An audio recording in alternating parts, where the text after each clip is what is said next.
I found a vintage key hidden inside my husband's guitar amp. It opened a door I wish stayed locked. Have you ever looked at a perfect photograph of your life only to realize someone carefully edited out the monsters? For 5 years, I lived in what I genuinely believed was a sanctuary of a marriage. My husband, Julian, was an investigative journalist, a man whose entire brand was built on exposing the truth and defending integrity. He was the kind of partner who left sticky notes on the bathroom mirror telling me I was beautiful, and who remembered the anniversary of our very first date. I wore our relationship like a bulletproof vest against the rest of the world. Our daily routine was the definition of comfortable normalcy. We shared a beautiful brick townhouse, took turns brewing coffee in the morning, and spent our weekends browsing old bookstores. Julian traveled frequently for his heavy investigative pieces, sometimes disappearing into rural counties for days where cell service was completely non-existent. I never questioned it. I was proud of his dedication to his craft, and I always welcomed him home with his favorite home-cooked meals, completely secure in our quiet, unshakable bond. The first loose thread appeared on a completely unremarkable Thursday afternoon. Julian was away on a 3-day assignment in upstate New York, and I was deep cleaning his home studio space. While wiping down his vintage Fender guitar amplifier, I noticed the back mesh panel was slightly loose. When I reached behind to tighten the screws, my fingers brushed against a small velvet pouch taped to the interior frame. Inside was a heavy, old-fashioned brass key stamped with the number 304, along with a parking garage transponder I had never seen before.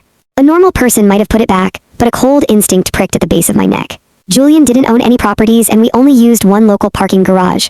The transponder had a tiny logo for a luxury high-rise apartment building located downtown, barely 15 minutes from our house. That evening, driven by a quiet, mounting dread, I drove to the building. I held the transponder up to the glass barrier and the garage gate swung open without a sound. I took the elevator up to the 3rd floor, my legs shaking so violently I could barely stand. I walked down the carpeted hallway until I stood right in front of door 304.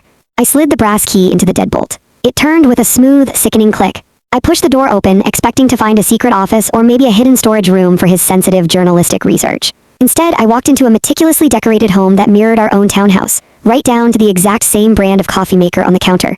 On the living room wall hung a giant canvas print of Julian, smiling broadly, with his arm tightly wrapped around a young woman who was clearly pregnant. On the entryway table sat a calendar with dates circled in Julian's distinct handwriting, dates marked as fieldwork assignments on our shared kitchen calendar at home.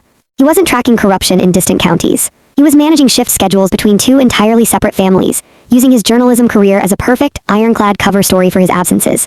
I stood in the center of his second life, realizing that every single sweet text, every mirror note, and every warm embrace over the last 5 years had been a calculated performance designed to keep me compliant and blind. He had weaponized my trust against me, turning my certainty into a cage. I didn't smash the picture frames or leave a crying voicemail. I quietly locked the door, took the key, and drove straight to a divorce attorney. The man I loved never actually existed. He was just a beautifully written character played by a master liar.